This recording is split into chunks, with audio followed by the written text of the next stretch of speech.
ایک شہر جہاں کبھی اللہ کے آخری نبی صلی اللہ علیہ وآلہ وسلم کو صادق اور امین کہا جاتا تھا، پھر وہی شہر آپ صلی اللہ علیہ وآلہ وسلم کا سب سے بڑا دشمن بن گیا۔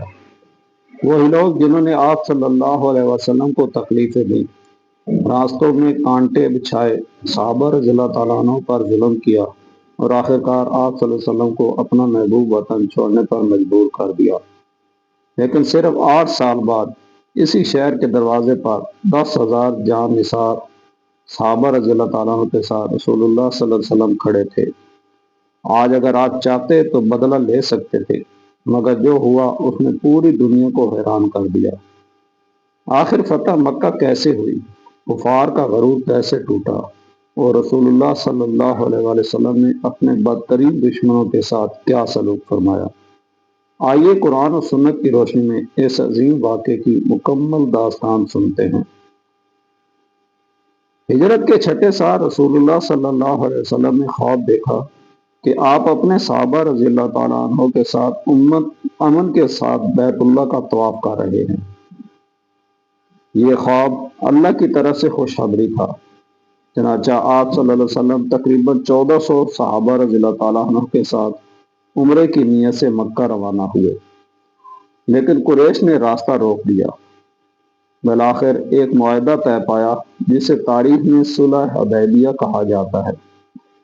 بظاہر اس معاہدے کی کئی شرائط مسلمانوں کے لیے سخت محسوس ہوئی، لیکن اللہ تعالیٰ نے اسی معاہدے کو فتح مبین یعنی کھلی فتح قرار دیا۔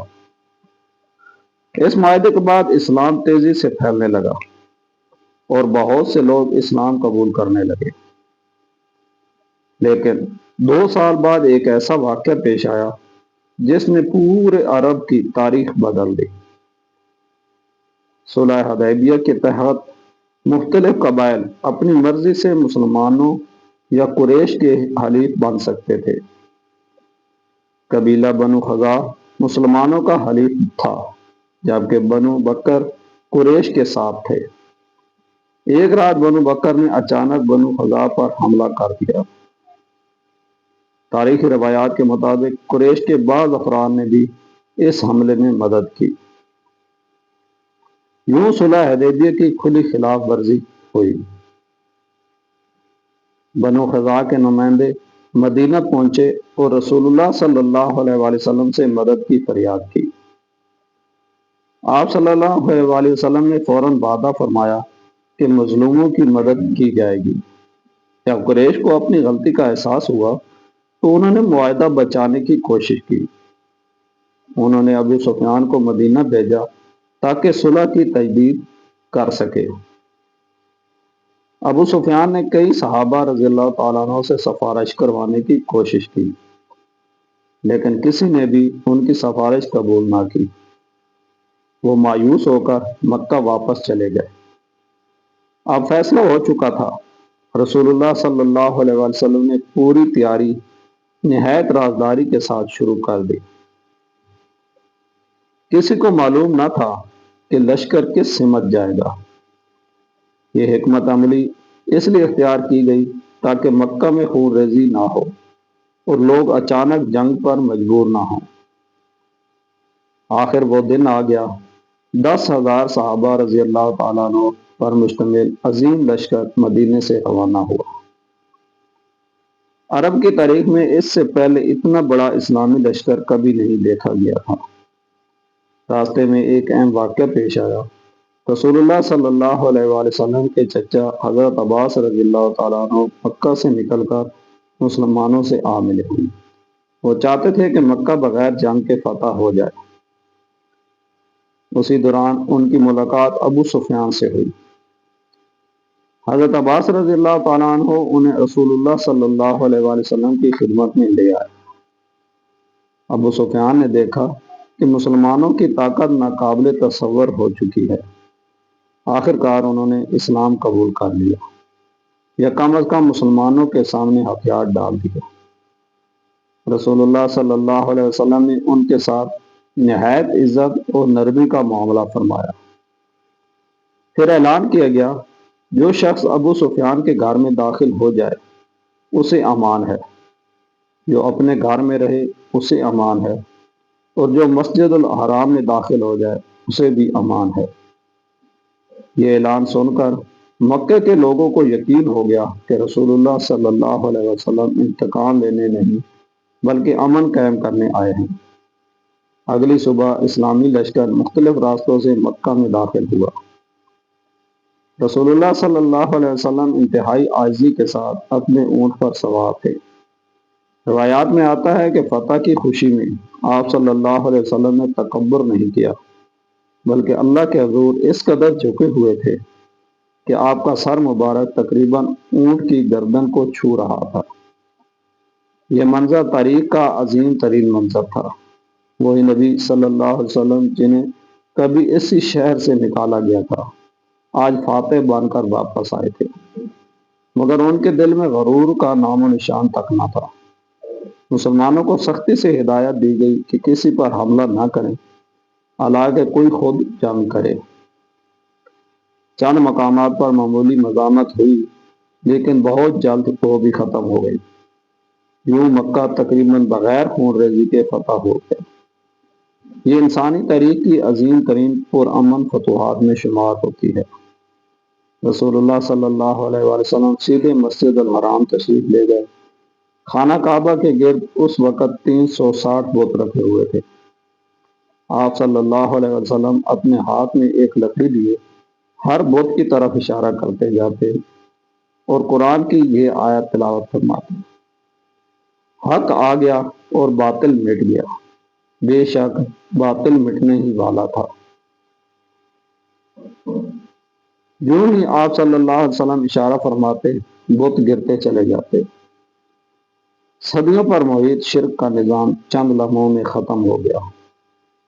اس کے بعد رسول اللہ صلی اللہ علیہ وسلم نے بیت اللہ کے اندر جا کر نماز ادا کی، اللہ کی حمد و ثنا بیان کی، اور پھر خانہ کعبہ کو توحید کا مرکز بنا دیا۔ وہ مقام جہاں برسوں سے شرک کیا جا رہا تھا، دوبارہ صرف ایک اللہ کی عبادت کے لیے مخصوص ہو گیا۔ اسی لمحے پوری عرب دنیا کو ایک واضح پیغام مل گیا کہ اب اللہ کا دین غالب ہو چکا ہے۔ مسجد الحرام میں خاموشی چھائی ہوئی تھی۔ قریش کے وہی سردار جنہوں نے برسوں تک رسول اللہ صلی اللہ علیہ وسلم اور صحابہ اکرام رضی اللہ تعالیٰ عنہ پر ظلم کیے تھے، آج سر جھکائے کھڑے تھے۔ کسی کو معلوم نہ تھا کہ اب کیا ہونے والا ہے۔ ہر شخص یہی سمجھ رہا تھا کہ آج بدلہ لیا جائے گا، کیونکہ دنیا کے فاتحین ہمیشہ اپنے دشمنوں سے انتقام لیتے آئے تھے۔ لیکن رسول اکرم صلی اللہ علیہ وسلم نے وہ الفاظ ارشاد فرمائے جنہوں نے تاریخ کا رخ بدل دیا۔ آپ صلی اللہ علیہ وسلم نے فرمایا: اے قریش کے لوگوں، تمہارا کیا خیال ہے کہ میں آج تمہارے ساتھ کیا سلوک کرنے والا ہوں؟ انہوں نے جواب دیا: آپ ایک شریف بھائی ہیں اور ایک شریف بھائی کے بیٹے ہیں، ہم آپ سے خیر ہی کی امید رکھتے ہیں۔ یہ سن کر رسول اللہ صلی اللہ علیہ وآلہ وسلم نے حضرت یوسف علیہ السلام کے وہی الفاظ دہرائے جو انہوں نے اپنے بھائیوں سے کہے تھے: آج تم پر کوئی گرفت نہیں، اللہ تمہیں معاف فرمائے، اور وہ سب سے زیادہ رحم کرنے والا ہے۔ پھر آپ صلی اللہ علیہ وآلہ وسلم نے اعلان فرمایا: جاؤ، تم سب آزاد ہو۔ یہ اعلان صرف چند افراد کے لیے نہیں بلکہ مکہ کی اکثریت کے لیے تھا۔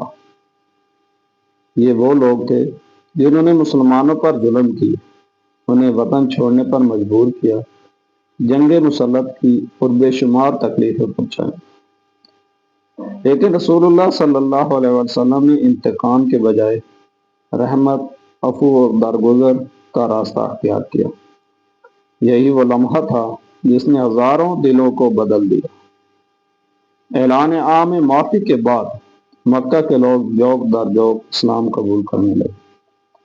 جنہوں نے برسوں تک اسلام کی مخالفت کی تھی، وہی لوگ اب اس دین کی سچائی کے گواہ بن رہے تھے۔ یہ فتح تلوار کی طاقت سے زیادہ اخلاق، صبر اور اللہ پر کامل بھروسے کی فتح تھی۔ اسی دن ایک ایسا منظر بھی دیکھنے میں آیا جس نے اسلام کا عظیم پیغام دنیا کے سامنے واضح کر دیا۔ رسول اللہ صلی اللہ علیہ وسلم نے حضرت بلال حبشی رضی اللہ تعالی عنہ کو حکم دیا کہ خانہ کعبہ کی چھت پر چڑھ کر اذان دے۔ سوچئے، ایک سابق غلام جسے کبھی مکہ کی گرم ریت پر ظلم کا نشانہ بنایا گیا تھا، آج وہی شخص بیت اللہ کی چھت سے اللہ کی کبریائی کا اعلان کر رہا تھا۔ حضرت بلال رضی اللہ تعالیٰ عنہ کی پرسوز آواز گونجی، اللہ اکبر، اللہ اکبر۔ یہ صرف اذان نہیں تھی، بلکہ یہ اعلان تھا کہ اسلام میں عزت کا معیار رنگ، نسل، زبان یا خاندان نہیں، بلکہ تقوی اور اللہ کی اطاعت ہے۔ رسول اللہ صلی اللہ علیہ وسلم نے اس موقع پر ایک عظیم خطبہ بھی ارشاد فرمایا۔ آپ صلی اللہ علیہ وآلہ وسلم نے فرمایا کہ جاہلیت کے تمام جھوٹے فخر، نسل پرستی اور قبیلوں کی برتری ختم کر دی گئی ہے۔ تمام انسان حضرت آدم علیہ السلام کی اولاد ہیں، اور حضرت آدم علیہ السلام مٹی سے پیدا کیے گئے تھے، لہذا کسی عربی کو اجمی پر یا کسی گورے کو کالے پر کوئی برتری حاصل نہیں سوائے تقوی کی۔